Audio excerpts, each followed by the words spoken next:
Hello guys, welcome back to solution Mitra. So दोस्तों, आज का हमारा क्वेश्चन यहाँ पे आप देख सकते हो। क्वेश्चन कह रहा है कि the current in resistance R will be zero if.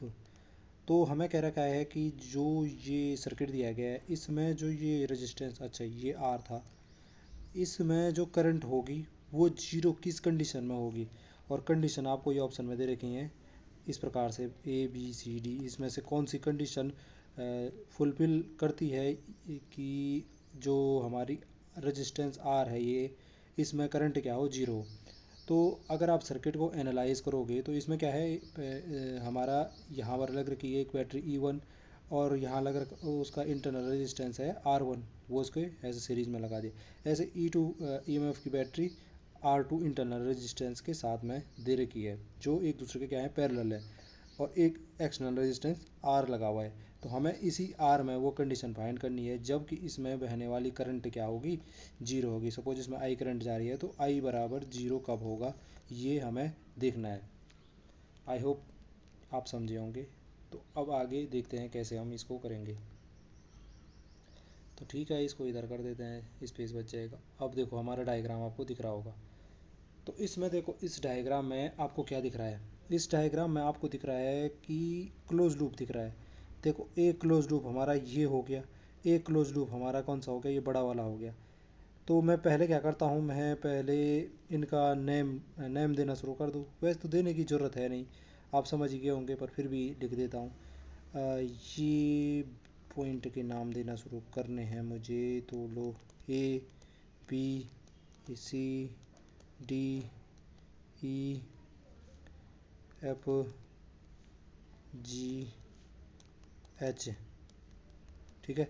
अब मैं किस क्लोज लूप की बात कर रहा हूँ, पहले मैं ये वाला बड़ा क्लोज लूप है इसकी बात करता हूँ, इस क्लोज लूप की। तो इसका नाम क्या होगा, ए से चलना शुरू करो और वापस कहाँ आ जाओ, ए पे आ जाओ, बाहर बाहर से। तो A B, अच्छा अंदर वालों का नाम नहीं दिया, H, ये पॉइंट हो गया I, ये पॉइंट हो गया J, हो गया, सब पॉइंट के नाम पड़ गए। ठीक है।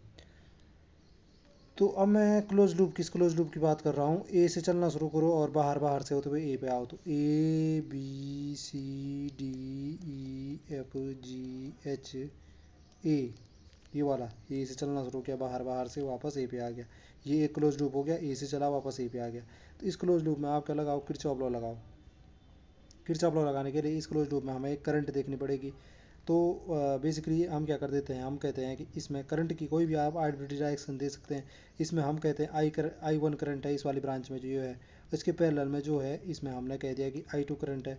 और ये I1 इधर से इधर को आ रही, हम मान रहे हैं I1 इधर से इधर को चल रही, I2 इधर से चल रही, और यहाँ क्या हो जाएगा, इस मेन ब्रांच में I करंट है। तो ये जो I करंट है ये I1 प्लस I2 का क्या हो जाएगा, सम हो जाएगा, क्योंकि किरचॉफ करंट लॉ इस नोड पे लगाओ तो आप देख रहे हो I1 I2 अंदर आ रही है, I बाहर निकल जा रही है। तो अभी हम इस बड़े वाले लूप में किरचॉफ लॉ लगाएंगे। तो किरचॉफ लॉ से आप जानते हो बैटरी का तो पॉजिटिव नेगेटिव हम दे ही सकते हैं, ये नेगेटिव पॉजिटिव। और रेजिस्टेंस में नेगेटिव पॉजिटिव कैसे मिलता है, करंट की डायरेक्शन अकॉर्डिंग। करंट यहाँ से यहाँ बह रही है, इसका मतलब हायर इंड ये रहा होगा और लोअर इंड ये रहा होगा, यानी प्लस माइनस ऐसे रहा होगा। ऐसे ही यहाँ पे करंट इधर से इधर को बहाई हमने, तो ये प्लस इंड रहा होगा, ये नेगेटिव इंड रहा होगा, तभी करंट क्या होगी, हायर टू लोअर चलेगी। ठीक है। अब इस वाले में हम बड़े वाले में लगा रहे हैं। तो सबसे पहले देखो, मैं ए पॉइंट से इधर को चलना शुरू करता हूँ और वापस ए पॉइंट पाऊँगा। इधर से इधर चला, देखो तो E1 में मैं कहाँ से कहाँ चला, पॉजिटिव टू नेगेटिव चला बैटरी के। हाँ, यहाँ पे देखो साइन कन्वेंशन आपको बार बार बता रहा हूँ मैं कि पॉजिटिव टू नेगेटिव चलने पे मैं साइन ले रहा हूँ क्या, पॉजिटिव का, और नेगेटिव टू पॉजिटिव चलने पे आप साइन लोगे किसका, नेगेटिव का। आप इसका वाइस वर्सा यानी उल्टा भी ले सकते हो, आप पॉजिटिव टू नेगेटिव चलने पे साइन नेगेटिव का लीजिए, नेगेटिव टू पॉजिटिव चलने पे साइन पॉजिटिव का लीजिए, उससे कोई भी फ़र्क नहीं पड़ने वाला है। तो मैं ये वाला कन्वेंशन फॉलो करूँगा। तो यहाँ पे पॉजिटिव टू नेगेटिव चला, देखो बैटरी में पॉजिटिव टू नेगेटिव चला तो प्लस का E1 हो गया। और यहाँ पे देखो इस रेजिस्टेंस में मैं नेगेटिव टू पॉजिटिव चला तो ये माइनस का, इसमें कितना होगा वोल्टेज ड्रॉप, तो V equal to I into R से करंट कितना है, इसमें I1 करंट है। तो I1 करंट साइन नेगेटिव का आ गया क्योंकि नेगेटिव टू पॉजिटिव चला, अभी देखा ना मैंने। तो माइनस का I1 इंटू R1, वापस आए यहाँ पे देखो इसमें करंट कितना है, I करंट है। और हाँ, इसमें भी देखो, इसमें भी अगर मैं इसकी साइन देता तो करंट इधर से इधर चल रही है, यानी कि यहाँ हायर इंड होगा, यहाँ क्या होगा, लोअर इंड होगा, तभी करंट क्या होगा, हायर टू लोअर जाएगी।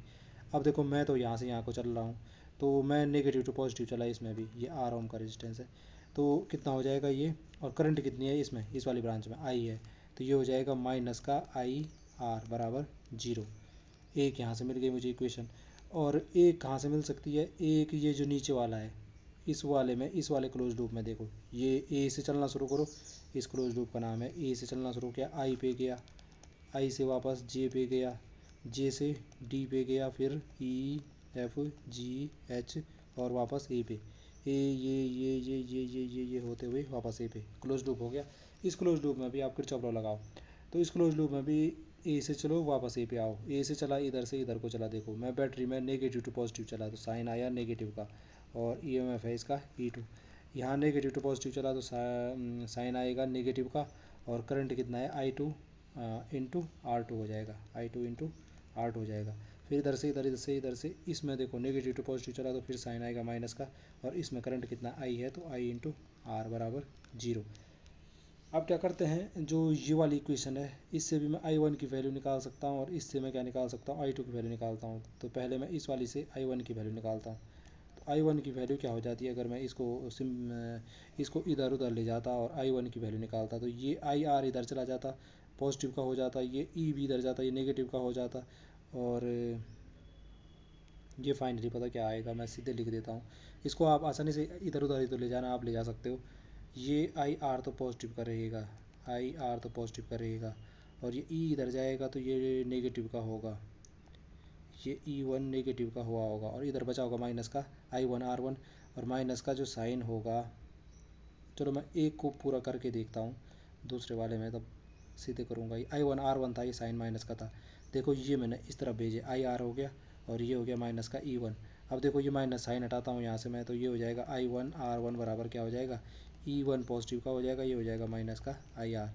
अब यहाँ से I1 की वैल्यू निकालनी है, तो I1 की वैल्यू क्या हो जाएगी, ये R1 इनके डिनोमिनेटर में चला जाएगा, यानी E1 बाई क्या हो जाएगा R1, एंड माइनस का आई आर बटे क्या हो जाएगा, R1।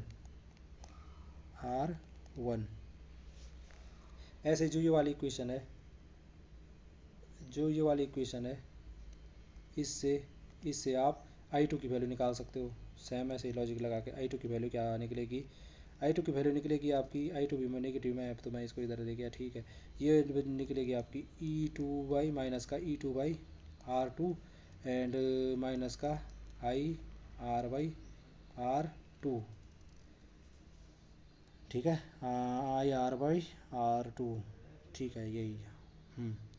तो I1 की वैल्यू ये है, I2 की वैल्यू ये है। अब मैं क्या करता हूँ, यहाँ पे देखो, पहले मैं डायग्राम में देख लो, डायग्राम में देखो, इस नोड पे हमने कहा I1 इधर आई, I2 इधर को आई, और ये जुड़ी तो इनके जुड़ने से क्या मिली मुझे, I मिली, यानी मैं ये लिख सकता हूँ I बराबर क्या होगा, I1 प्लस I2 होगा। इस नोड पे करंट, किरचॉफ करंट लॉ लगाया तो ऐसा लिखा जा सकता है। तो बेसिकली I1 प्लस I2 मुझे पता है, तो मैं यहाँ से क्या कर देता हूँ, I1 प्लस I2 लिख देता हूँ, यानी कि मैं इन दोनों को जोड़ देता हूँ। तो इन दोनों को जोड़ूंगा तो ये क्या हो जाएगा, E1 divided by R1 minus का आई आर बाई R1, और इसमें ऐड किया ये तो ये हो जाएगा माइनस का E2 by R2, and minus का आई आर बाई R2।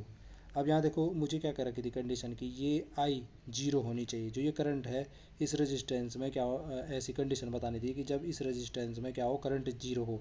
तो यानी करंट इस रेजिस्टेंस में 0 होने का मतलब है इसमें आई करंट जा रही थी, यानी आई बराबर 0 होना चाहिए। तो आई बराबर अगर मैं 0 पुट करता हूँ तो 0 बराबर क्या हो जाएगा, ये बचेगा इधर E1 बाई R1, यहाँ पे भी आई बराबर 0 पुट करूँगा तो ये भी कैंसिल हो जाएगा, आई बराबर 0 पुट करने पर ये भी कैंसिल हो जाएगा, तो ये बचा E1 by R1 minus E2 by R2। इसको इधर उधर ले जाओगे आप तो ये क्या हो जाएगा, E1 बाई R1 बराबर क्या हो जाएगा, E2 बाई R2। यही कंडीशन है भाई, जब हमारा ये करंट आई क्या होगी 0, E1 बाई R1 बराबर क्या हो जाए, E2 by R2, E1 by R1 बराबर क्या हो जाए, E2 बाई R2। यहाँ देखो कहीं पे है, ऑप्शन नंबर बी देखो, बिल्कुल राइट आंसर हो जाएगा। E1 बाई R1 बराबर क्या है, E2 बाई R2। तो ये था जी, ये था हमारा क्या कंडीशन, कि जब क्या हो, इन दोनों में क्या हो आपकी करंट, सॉरी इस रेजिस्टेंस, ये जो एक्सटर्नल रेजिस्टेंस आ रहा है इसमें क्या हो, करंट 0। तो कौन सी कंडीशन में हो रहा है वो, ये वाली E1 by R1 equal to E2 by R2, option number B. तो ये था आज का हमारा जो कॉन्सेप्ट था। आई होप जो ये कॉन्सेप्ट है वो आपकी समझ में आया होगा। आज के लिए इतना, आपसे मुलाकात होगी अगली वीडियो में, तब तक के लिए स्वस्थ रहे, मस्त रहे। और अगर आपको वीडियो पसंद आई है तो प्लीज़ चैनल को लाइक शेयर सब्सक्राइब करना ना भूलें। वीडियो देखने के लिए आप सब लोगों का धन्यवाद।